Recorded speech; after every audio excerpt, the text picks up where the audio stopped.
You're listening to Where the World Comes to Talk.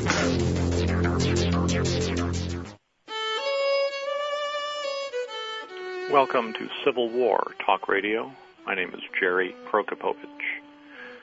This week, we'll be looking at coloring books, not just for kids anymore, but particular coloring books prepared by the director of the Fort Lewis Military Museum in Washington State, Alan H.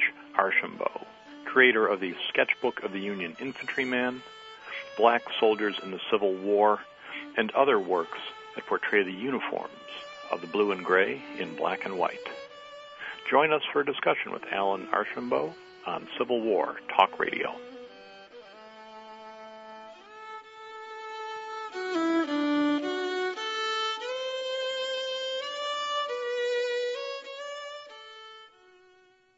Have you let your website go stale? Wish you didn't have to wait for your web developer to return your call when you want to update content? You don't have to. Now you can easily and instantly manage your own website content using affordable Avalar technology. Avalar is a website development and hosting company that provides turnkey internet solutions for companies like yours that need to stay focused on core business. Avalar gives you the power to control your website and make updates and additions in real time without having to learn HTML or other complicated programming tools. Websites powered by Avalar feature capabilities that attract more customers and enhance relationships with existing customers. Avalar offers a multitude of leading-edge solutions, including lead generation and referral tracking, shopping carts and payment processing, membership management, and search engine optimization, to name a few.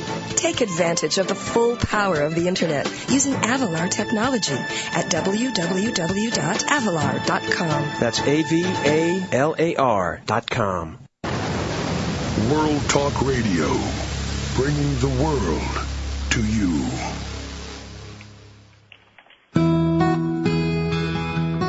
Welcome to Civil War Talk Radio. I'm Jerry Prokopowicz, talking to you today from my office on the 100-year-old campus of East Carolina University in Greenville, North Carolina, but not speaking on behalf of this centennial institution or against it, just from within it, and thus no legal responsibility attaches to them for anything I say, and vice versa.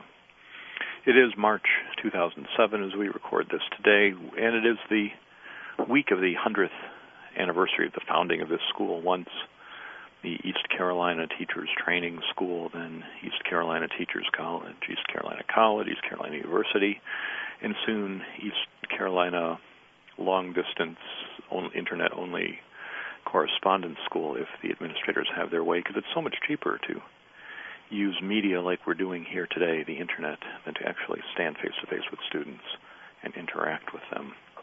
But that's an issue for another day. Today, we're here to talk about the Civil War with our guest, Alan H. Archambault, who has created some interesting works.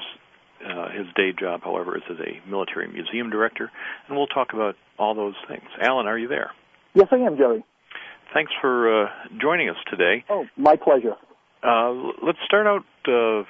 We don't often have the artists on the show. It's not perhaps the best medium, unfortunately. It's an audio medium for visual art. But let's talk about some of the things you've done, and let's start with your own background. What got you interested in Civil War as a subject?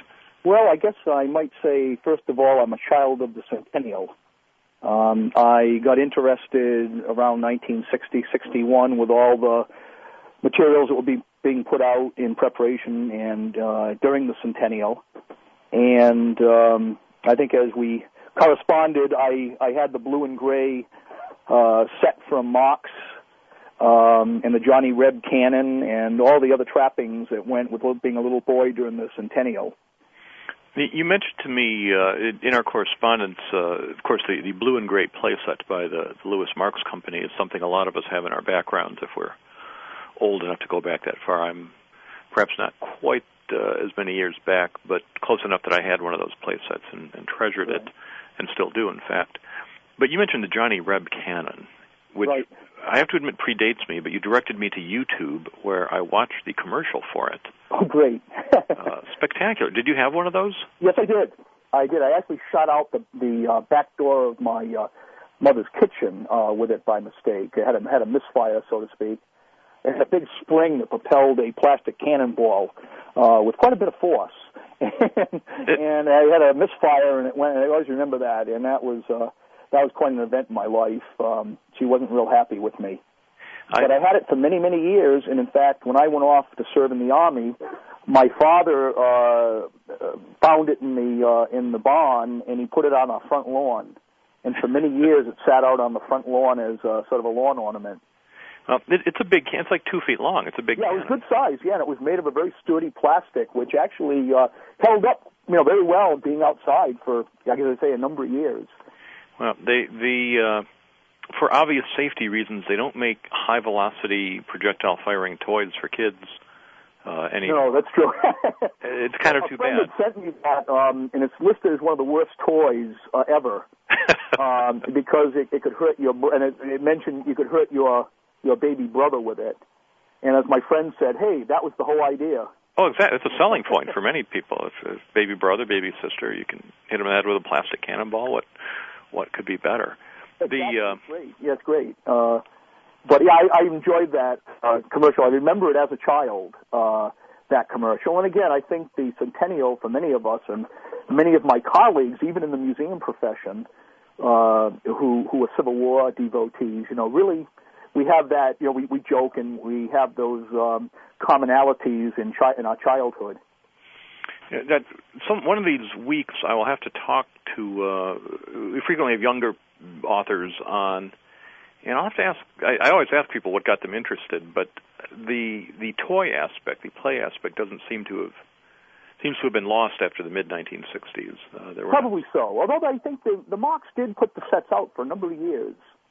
They did. There are toy collectors, and I've looked at some of the literature, and some of those sets are quite valuable. Particularly certain pieces, but Marx was very clever, and they reissued these things pretty regularly. Yeah, and I think they were putting them out right up through the 1970s, late 70s. I think that sounds right, and definitely, if you can get the Falling Horse and Rider piece original, you're in very good shape. That's right. You're in the Bill Gates category then. That's right. of toy collecting. Well, to bring all our listeners into the fun that we are having, I will be putting up, when I put up an image of the author's book each week, with your permission, you sent me a very nice full-color rendering of two boys playing with the blue and gray set. Only they look like real people. They're all in full color. So right. Their imaginations have brought I do a series of toy sketches, and that's one of the things you elaborate, make a little. That's the Civil War set of our imagination. Exactly. The figures have all seemingly come to life. And right. Isn't that how you picture them as children, though? Oh, absolutely. I would lie down on the floor and look at them at eye level, so I was one of them. Try to get and just looking through them, even though they were monochrome plastic, they were quite real. Well, we spent I had two other friends, and again, I'm sure the Centennial sparked the initial interest, but we spent one whole winter vacation, over the Christmas holidays, painting all of ours. And several years ago, I linked up with this friend from childhood, and he actually, as a present, gave me some of the painted ones he still had. Wow, how nice. Knowing that I still had the interest in the Civil War. Many of my friends would drop it, as they would get into high school or whatever, and I never quite dropped it completely. So did you go on to study history in college? Yes, I did. One thing I should mention that was quite an influence on me as a child is when I got the blue and gray playset, I always remember my parents both had family members in the Civil War. And they told me that, and I was very excited. And my father, I was the baby of my family, and my grandfather, who used to babysit for me, had actually served in the 7th Cavalry during the Spanish-American War. His name was Charles Archambault. And my father used to spend his summers on his grandfather's farm, who had served in the Federal Navy during the Civil War. So the Civil War never seemed far away to me because my father actually knew, his grandfather who had served. So there seemed to be a closeness to the time period that maybe some people wouldn't have had. by virtue of having an older parent. I think that's right. That connectivity of American history is fascinating. There's the story of Henry Adams, the education of Henry Adams, knew John Quincy Adams, his grandfather, and he knew Franklin Delano Roosevelt, both well. That one person could span that much of U.S. history. Yeah, don't you think we tend, as historians, compartmentalize sometimes? Well, very much so. You tend to think, well, we put things in the present or the past. I use a concept that James Lowen, who has been on the show, has talked about, an African concept of the Sasha and the Zamani, the recently dead and the long dead. And if an event is, or when people have died, but there are still people alive who knew them, they are in the recent dead category. The living dead, they're not really gone from this earth. When the last person who knew someone also passes, then they move to the next category. And the Civil War is certainly in that category for all of us. We don't know anyone, but you're awfully close. You knew someone who knew someone who was there. Exactly. And my grandfather, again, who had, worn the blue uniform over in Cuba, knew a lot about the Civil War because, he talked to the veterans, and he had an interest, evidently, as a child in the Civil War, and had actually collected some of these paper-bound Miller's pictorial. Evidently, they issued these photographic books in a serial form. I think there were 16 paperback magazines, and later became the sketchbook, I guess, of photographs. And my grandfather had those, and he had evidently got them as a child in the 1880s. And so again, there was that interest, that came from having a family connection to it. So, and I think living in New England, I grew up on basically what was an 18th century farm. It had actually been farmed right up until the time I was a child, and the old house was built in the 1700s. So there was a lot of, if you want, that ambiance of history around you, which I think, in a spiritual kind of way, sort of led me to the historical interest as well.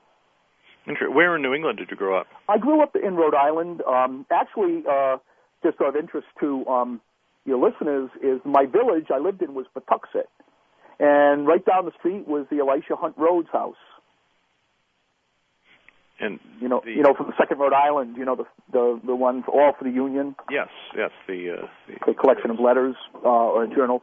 And so our little village, which was founded in the 1600s.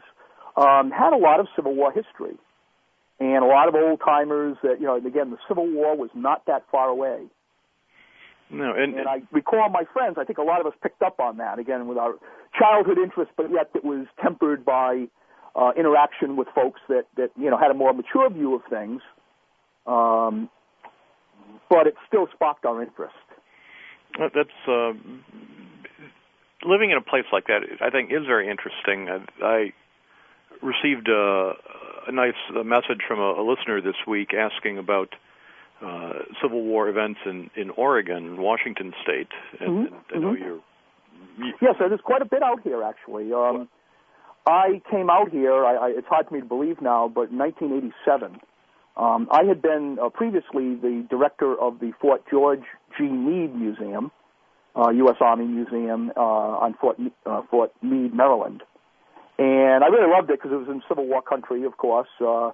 Gettysburg wasn't too far away. But I saw an opportunity. My wife had family on the West Coast, and we sort of needed a change of pace. And I knew I'd be leaving some Civil War history behind, of course. But I said, let's try it for a little while. And we've really enjoyed it and been out here since 1987. But there is quite a few Civil War connections out here. And from a museum standpoint, it's great because I'm a big fish in a little pond, in that we're the only Army museum within, hundreds and hundreds of miles, and really the only official Army museum on the West Coast of the United States. I'd say you certainly know more than I do about that, and we might try and pin you down in just a moment about things to see or do in the Northwest. Sure, I'd be happy to. I lived for a time in Franklin, Massachusetts, just across the border from Rhode Island. Oh, yes, And it was eye-opening to be in a part of the country where 100 years old is not old. That's 200 right. years old is That's not right. old. If you're founded in 16-something, now you're starting to get old. That's right. But, that's right. That's right. One of my other interests, among many, is the King Philip's War back in the 1675, 1676, and then you're really getting back there. That is. Well, that could get us started. I'm also very fascinated by King Philip's War and great. The impact that made. A great trivia question that I always use on classes is which war killed the highest percentage of the American population? That's right. And, of course, it's King Philip's War, which nearly wiped out the European settlement in Massachusetts and did pretty much wipe out the Wampanoags as a viable population. It certainly did. And the Narragansetts really got harmed pretty badly, too. If you recall, the Massachusetts Bay Colony attacked the fort, the Narragansett Fort, yes, at the Great Swamp in Rhode Island, in Kingston, Rhode Island, and really damaged the Narragansetts, who actually were sitting on the fence, but the colonists, they went down on a peacekeeping mission, and as they traveled along, they got more and more apprehensive, and by the time they got to the fort, instead of negotiating, they were ready to wipe them out. They launched a preemptive strike. Exactly, right. Took them out completely. Yeah. Well, that, in fact, we did an officer development program here at Fort Lewis, and I did a thing on King Philip's War, using how did the colonists win the war by employing other Indians. Let me just fill in the blanks. And so, from your childhood interest, you ended up working in museums. But where did you study? How did you get into I should say, all through my school years, I basically, as I say, maintained my interest in history, and got from the Civil War, which was always been a great interest, into the colonial era because of the upcoming bicentennial. But I did go in. I served a hitch in the U.S. Army right after high school. Coming from modest background, I felt that it was a good way to get the GI Bill, and being a military historian, or wanting to be a military historian, I felt there's no substitute for having served in the field, and so I did serve for 3 years from 1969 to 72, and then on my return to civilian life, I attended Rhode Island College, and got a degree. Actually, my degree is in fine art with a minor in history. Ah. And the reason why I've always been interested in art and always been active in painting and drawing, and I felt that another male with a degree in history might not be as attractive or easy to employ as a male who's got an interest in art with a minor in history. It does help to have. I make me more marketable that way, in other words. Well, that I think was good thinking. But, of course, good thinking does not get many of us into the history or museum profession. No, that's right. Well, fortunately, while I was in the service, I became acquainted with the military museums, and I actually volunteered, although I didn't have much time to do so. I usually was kept pretty busy with the units. But when possible, I would make myself known to the curators. And fortunately, when I finished my degree, a friend who also actually was from Rhode Island, had a big interest in the Civil War, who was a museum director for the U.S. Army, did me a wonderful favor and told me about a job opening. And I applied at an entry-level position at Fort Meade, and I got the job and was able to work my way up the ladder in a few years to be the director. Wow. And so I have almost 30 years now of federal service. And it's been a wonderful career for me. It really is exactly what I want to be doing. I'm very fortunate in that regard. Well, that is a fortunate thing to say. Not everybody has that privilege to have a passion and the chance, the opportunity to follow it. And that's not something we all get to do. No, I'm very blessed in that regard. Now, it's not without its frustrations, as in every profession, because when you care deeply about something, it's easy to be vulnerable when there's no budget, or museums, as you well know, and I know from listening to your broadcast that you worked in a museum. We're not always well funded, and we're not always high on the priority list. Which we understand, but it's something we have to work with. Well, that's absolutely the case. There are never enough funds for what we need. So you got into museums. You got the opportunity to work at these military museums. Were the museums focused on Civil War? Partly. At Fort Meade, we primarily we dealt with the history of the post. And in the case of both Fort Meade and Fort Lewis, they were established during the First World War. Many of the major forts that the U.S. military, particularly the Army, has today, came out of the First World War because, in essence, they weren't forts as in the old stockaded or coast artillery forts. Really what they are is maneuver areas. Because at the beginning of the 20th century, we realized that maneuver areas were really what we needed rather than, stationary forts, with little garrisons. And so in both cases, the bulk of our history is dealing from 1917 to the present. However, at Fort Meade, we had our namesake, George Gordon Meade, and so we had, materials relating to him. We didn't have a big collection in relation to him, but things that we would interpret, Civil War era materials about the Army of the Potomac and his service in the Civil War and why the post was named after Meade, etc. And here at Fort Lewis, although, again, the post was established in 1917, we have a good-sized gallery devoted to the history of the Pacific Northwest from the time of Lewis and Clark through to the establishment of Fort Lewis, because we feel it's important for the soldiers and the public to know what a contribution the U.S. Army played here in the Pacific Northwest. Well, absolutely. We're going to take a short break. We'll come right back in a moment. We're talking with Alan H. Archambault, author of the Sketchbook of the Union Infantryman and a veteran museum director. We'll be back in just a moment on Civil War Talk Radio.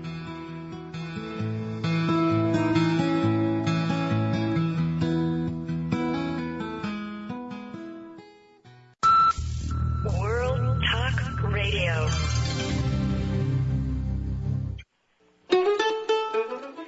A Sketchbook of the Union Infantryman looks like a good cartoon-style book to give to some young person to get them interested in the Civil War. But once you get it, you'll want to keep it for yourself. You'll find out why when we return on Civil War Talk Radio.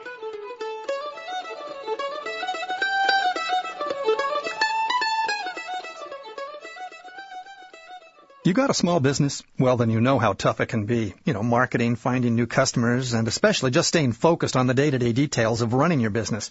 Well, even though my business was doing okay, it wasn't where I knew it could be. I was getting a bit discouraged. Then I heard about this little book called Growing Your Business by Mark LeBlanc. Wow, I still can't figure out how such a small book could make such a big difference in my business. It only took about an hour to read, and the things I learned, well, all I can say is I'll be using Mark's ideas for a long time to come.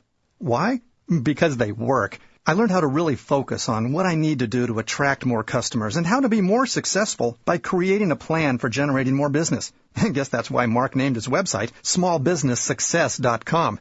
Clever, huh? Small Business Success. That's it.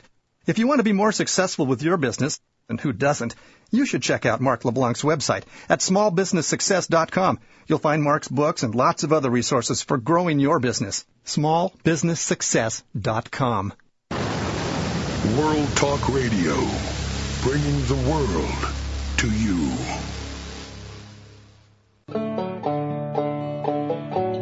Welcome back to Civil War Talk Radio. I'm Jerry Prokopowicz, talking today with Alan H. Archambault, author of a Sketchbook of the Union Infantryman and other books about the Civil War, graphic books, as well as a veteran museum director.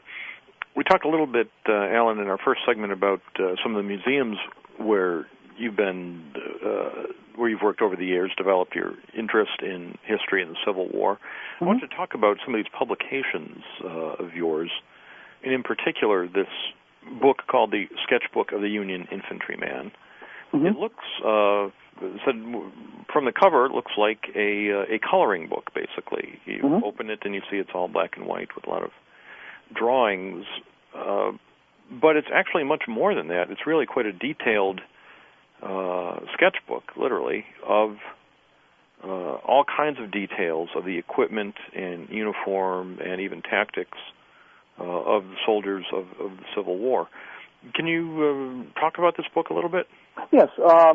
Basically, I've just, as I mentioned, I've always been interested in doing art, and while I was in the Army, I did a lot of cartoons, or actually in high school as well. And I sort of grew up once again, just like with the Civil War materials, reading comic books and, reading what you might say popular publications. As I say, during the bicentennial, we had all kinds of Civil War comic books and what have you. And, of course, most of them were not very accurate as far as the details. And so I decided, while I was still going to college, to take up a niche where I would do historical coloring books or sketchbooks, if you will, that went into things a little more detailed, like I would have liked to see when I was a kid. And I did. I've done quite a few for a company, Bellerophon. And as you mentioned earlier, black soldiers in the Civil War heroines, great heroes of the Civil War. And they've been very, very popular. And you see them in national park sites all over the country. And I gotten a number of fan letters, which is always really nice, from young boys and girls that are really into the Civil War at 8 or 9, 10 years old. And, of course, I always get feedback from adults, but it's been a very positive feedback, and that it sort of tries to make history lively, if you will. And as I know you probably recognize, I do a lot of research, and when you're doing things for young readers or general readers, sort of a public history forum, you try to distill the information that you've collected, in my case, almost a lifetime, into a format that would try to attract the younger reader and allow them to see what you see in the subject, to share that love for the subject. And as I say, from some of the letters, I at least some children have really enjoyed them. I'm looking now at Black Soldiers in the Civil War, which is, again, in a format, 8.5 by 11 format, not... I'm going to guess 30 to 40 pages. Yeah, that was one of the, yes, that was one of the smaller ones. It's a small one, and it's $3.95. So it's something that if you're at a national park, at a battlefield, and you find this, you could definitely get this for the children and the family without worrying about it. But I'm looking at the central picture, a 2-page spread, again in black and white, so it could be colored in if children wanted to do that. And it's a picture of soldiers of the 54th Massachusetts marching 2 by 2, a drummer boy leading them, an officer in the background. But as I look at it, I say this is the St. Gaudens Memorial. Right. That one I did.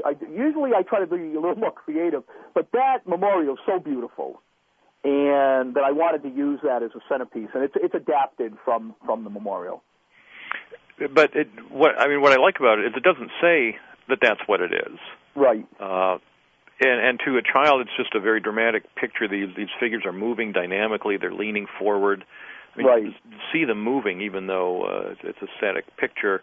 The officer is very distinct in his upright pose, very rigid back, the drummer boy leading them. So to the child, it's a great picture, and you look at it that. But to the people listening to the show, they look at it and they go, oh, that's the monument in Boston. That's St. Gaudens' relief of the 54th Massachusetts. So you're reaching two audiences at once here. That's right, and I get that frequently. Over the years, I've had many requests from reenactment units or Civil War roundtables, et cetera, to use some of my artwork in their publications, in their local publications. And I always say no problem, if it's not being used for resale, by all means, go ahead and use it. And, of course, many times I'll be reading something and see one of my illustrations on a website or something. So I know the wonderful thing is by having an inexpensive publication that reaches a lot of people, you get a lot of exposure, so to speak. So if a roundtable asked you to use something in their newsletter, you'd say fine with that? Oh, sure. sure. I mean, like I say, many of them use them anyway, but I've always said there's no problem as long as you're not marketing it for resale, obviously. Right. With my publisher, we've talked about it, and they certainly have no problem with doing that, because again, it's sharing that love of the subject, and I think that's what it's all about. I think many of us, whether we're instructors like you, or reenactors, or museum people, isn't a lot of it about sharing your love of the subject? It is. I mean, you want to communicate with people, as we're doing right here on the show. It's not a for-profit business.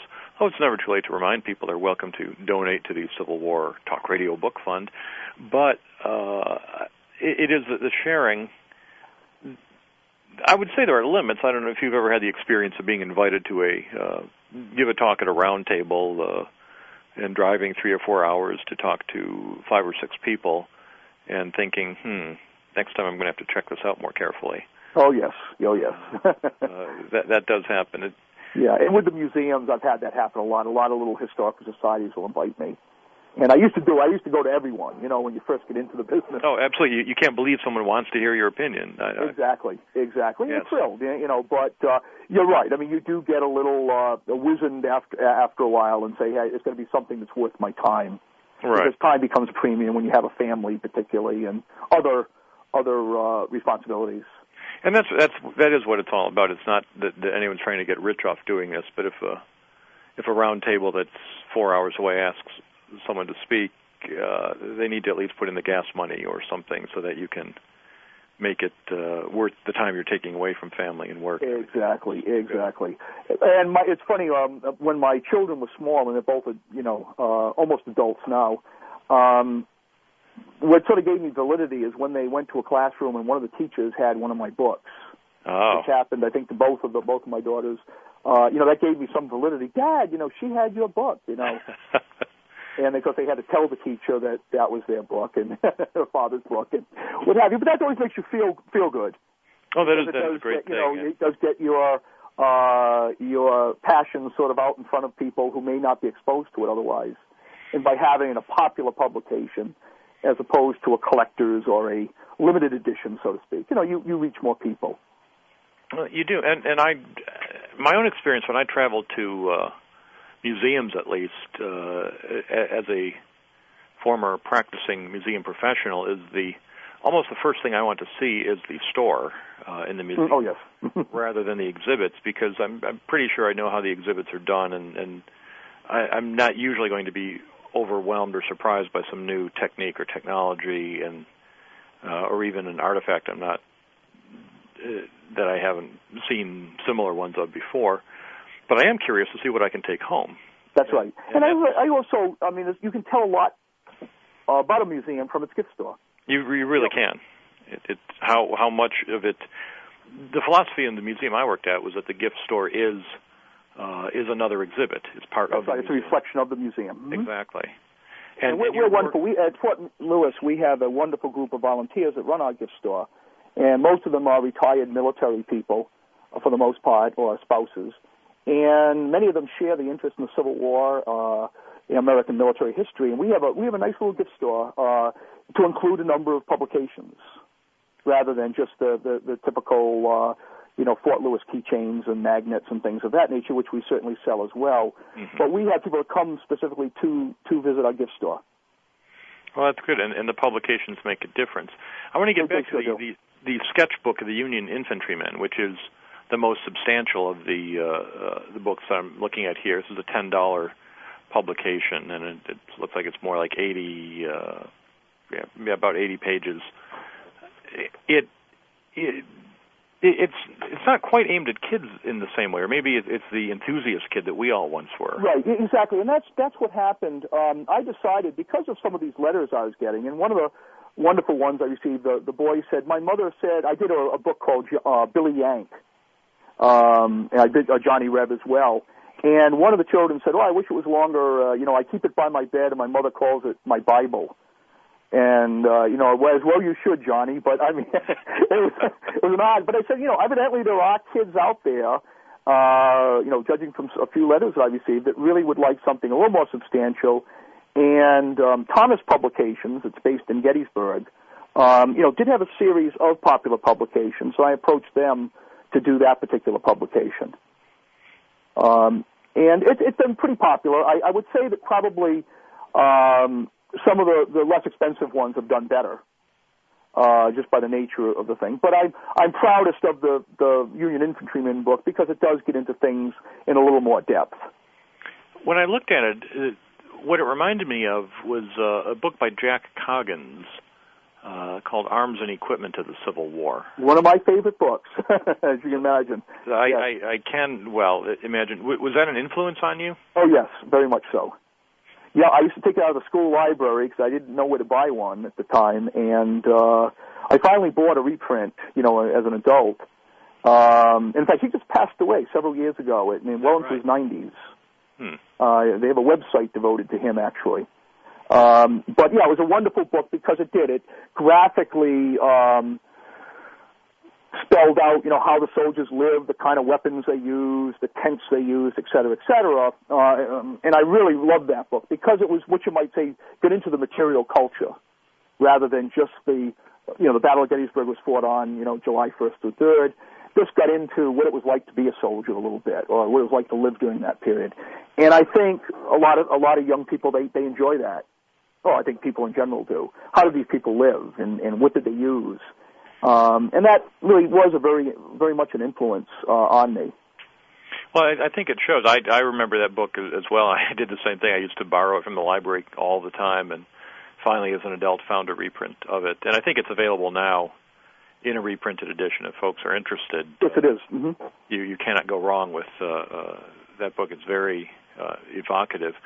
Well, your drawings do some of the same things. You have one, for example, where you show a sort of bird's eye view of a unit, the regiment drawn up in line of battle, and you've got a sort of plan above it showing where the companies are, which letter companies are in which place, and where the file closers stand and the officers and so on. And it's just the sort of thing that if you're 10 years old and want to set up your toy soldiers in the right order, this kind of thing is very appealing. But if you're an adult and want to understand why the companies are deployed as they are at a battle, here's a nuts and bolts way to get a look at a regiment on the field, and it's a very useful drawing. So thank you. That was my intention. And with Jack Coggins, when you go back and look now, although it's magnificent, there were a number of mistakes, and they're excusable at the time because very little is done along those lines. So now we're taking things a step further, I think, in some of the research. I think you know yourself how much more research is available today, about the minutiae. And so I like to think that, I try to improve on the things a little bit, using the information that's so much more readily available today. You're taking it to that next step, if you will. And I think your book shows that. I'm looking again at another page. You've got drawings of 4 different types of muskets and the lock for each one, the detail of the firing mechanism.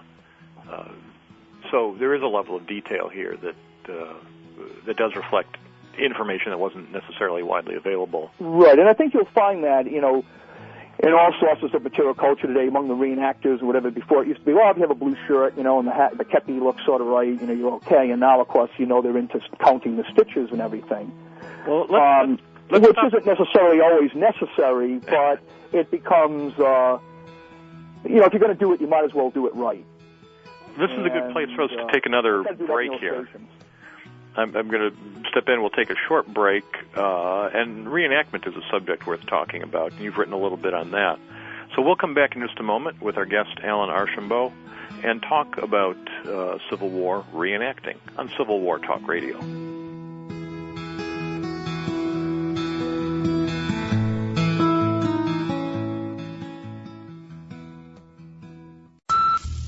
World Talk Radio.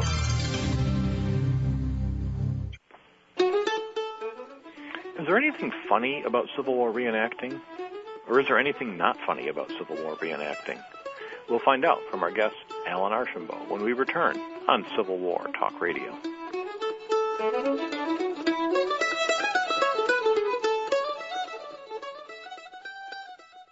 It's the one level playing field in business, the Internet. It's where an artisan working out of a small shop can look bigger than a multinational corporation.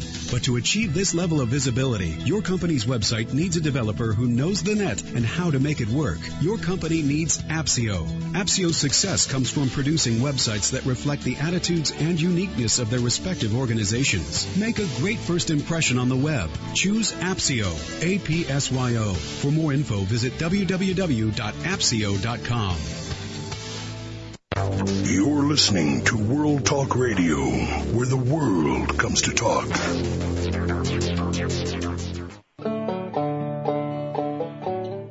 Welcome back to Civil War Talk Radio.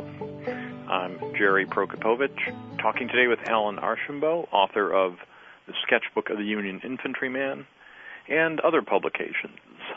Alan, we talked about your museum background and some of these really delightful publications, sketchbooks, coloring books, books aimed at young readers, but also, especially in the case of the sketchbook, highly interesting to the older reader, especially those of us who remember Jack Coggins and the arms and equipment of the Civil War.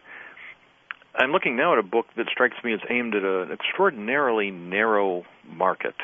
It's called The Blue and Gray Civil War Mirth and Reenacting. And you've got a book here about sort of the lighter side of reenacting and the Civil War itself. Is this a book for reenactors? And if so, sort of, yes. You might say the reenacting community. My publisher that we've done a number of other books with thought that he got a big kick out of Civil War reenacting and thought that it would be fun to put something like this together. We'll sort of incorporate jokes or humorous things regarding the Civil War in some cases, and then also extending to the reenacting of the Civil War. So it gets into both subjects. And as you well know, there's a pretty good size group of people that do the reenacting, or the sutlers, all the people who are involved on some level, not just Civil War soldier reenacting.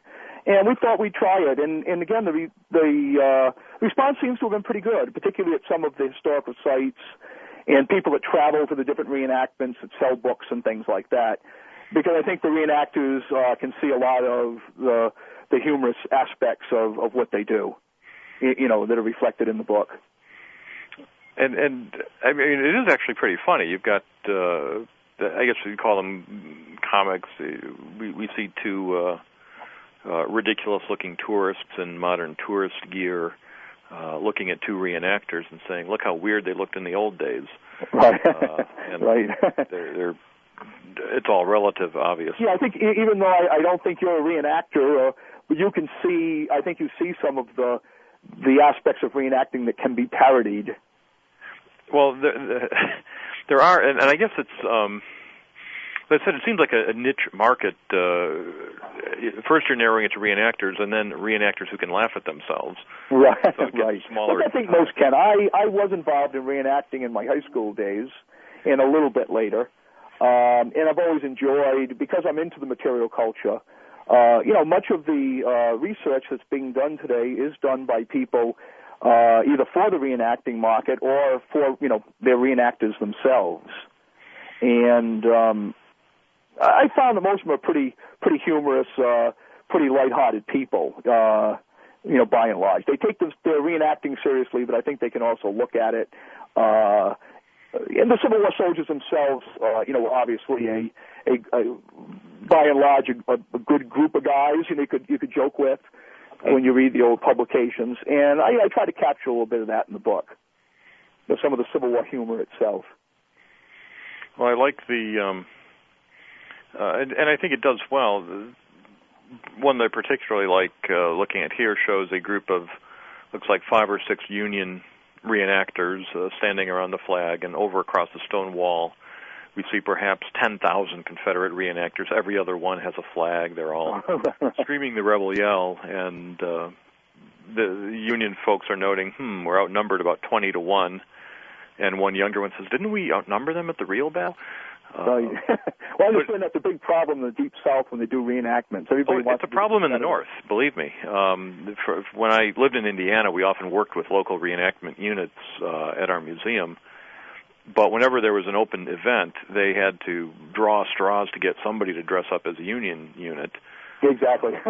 Because everybody wants to be Johnny Reb, which actually I think points to, I don't want to call it the darker side. I guess I do want to call it the darker side of reenacting, which is the tendency to romanticize and look at the colorful, brave underdog, tattered Johnny Reb image, and it's very easy to start thinking of them as a good guy. Right. Do you encounter that with the people who are buying this book? I haven't found that. Again, I think it's really hard. Obviously there's still, and I know you've discussed it on your program, probably a little deeper sentiments in the South than there is in the North about the war between the states. Yes, that's true. And I think certainly in the book I was careful not to really mock any side. I try to stay on the subjects that would be, amusing and maybe they'd have some deeper meaning, but not really, criticize. As we well know, how many Southerners, were fighting for slavery as individuals, and I know people talk this to death. But I don't think the Confederates, were either the good guys or the bad guys. I think most of us look beyond that. So I really haven't had any negative feedback of anybody saying, hey, you're making fun of them. Or I think the one I have with the Confederate flag showing them furling it at Appomattox and the Confederate officer saying, this flag will always stand for freedom and bravery and all that, is the kind of story that I wanted to get across. What did the soldiers feel at the time? They felt it was a flag of freedom, regardless of what 20th century, 21st century things we put on it today. So, I try to be kind, I guess, in that regard, not get into too much of the real darker side.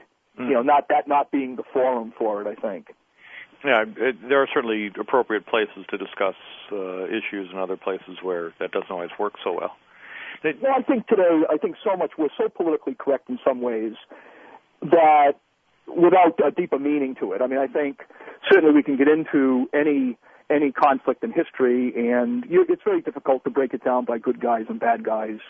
Or one country is bad and one is good. Certainly governments have agendas that are bad, but I try to, first of all, my publications, I've done them on both the Union and Confederate side.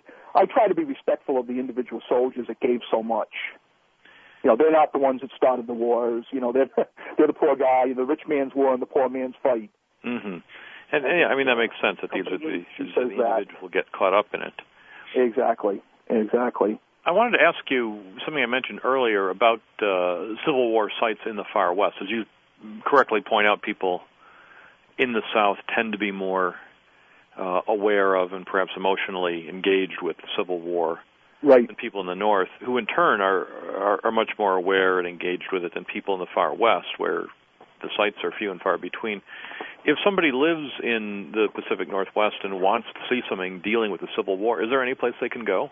Yes, there actually is. I should say, first of all, that the Washington Territory, in Oregon as well, of course, in the mid-1800s, in the 1840s, both Oregon and Washington began to get settlers, and Washington a little bit later than Oregon.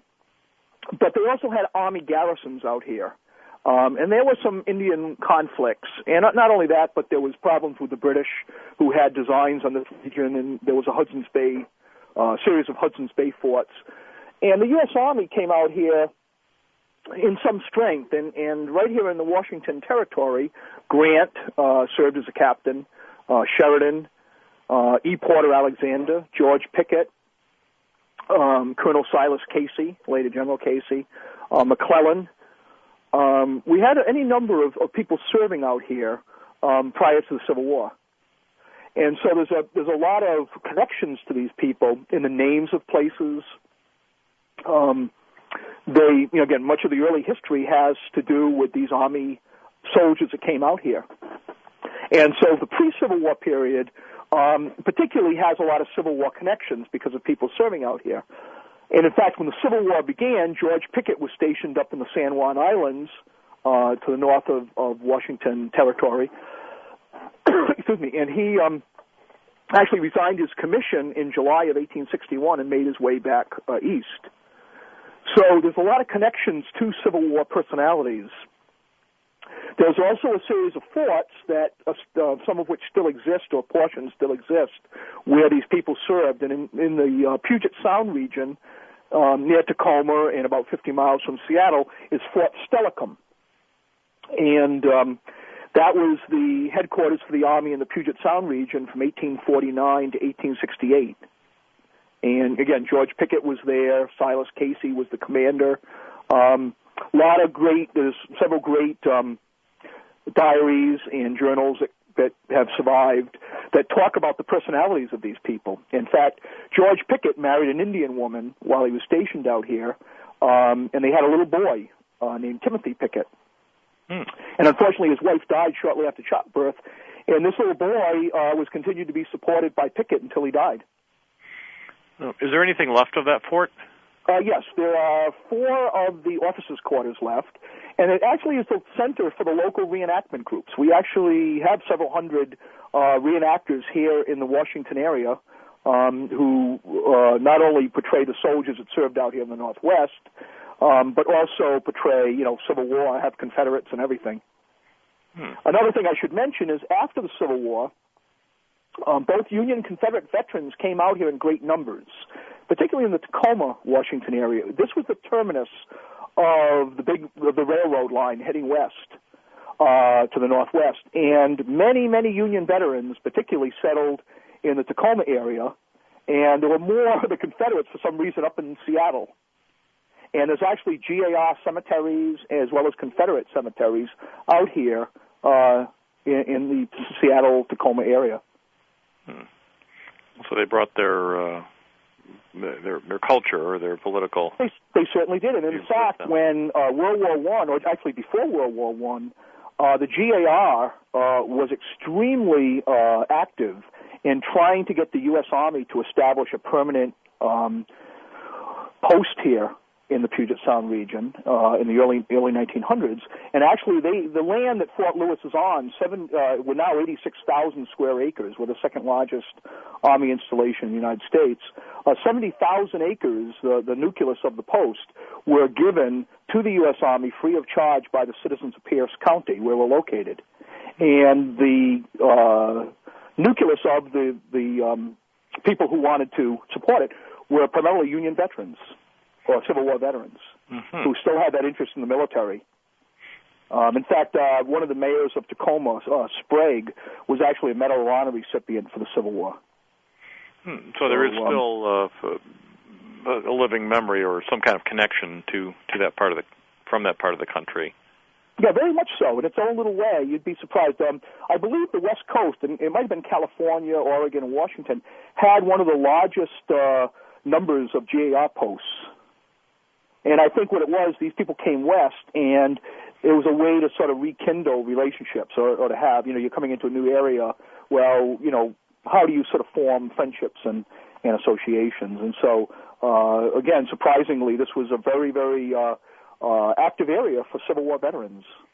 And one can picture veterans having lived outdoors for several years, lived a dangerous life, coming back and just taking the old job and a clerk in a store might not have seemed adequate. Maybe you have to go to California and try to start over and do something. Oh, yes, I think it's how you're going to keep them down on the farm syndrome. Exactly. Certainly you've been out and seen the world. It's very hard to go back to the humdrum. And most of them were young men, adventurous or what have you.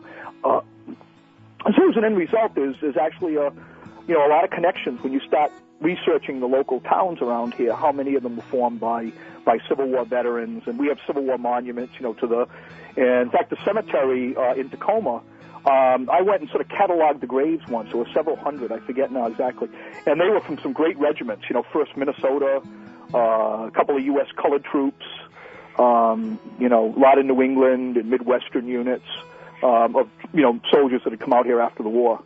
Yeah. Well, there is something in common with pioneering and with soldiering. The the expression "seeing the elephant" is one that the 49ers used, and of course the soldiers use it to refer to combat. Right. And you've got a drawing in the Union Infantryman sketchbook of soldiers fighting with an elephant sort of in the background there. Literally, they're seeing the elephant. Right, Very exactly. nice image. Well, our music in the background tells us that we're out of time once again. But, Alan, I want to thank you very much for being on the show today. Oh, once again, my pleasure. And listeners, you'll want to take a look at some of these books, Black Soldiers in the Civil War, and especially the Union Infantryman Sketchbook by Alan Archambault. Very interesting work. And thank you again for listening to Civil War. Thank you all. Civil War Talk Radio. World Talk Radio.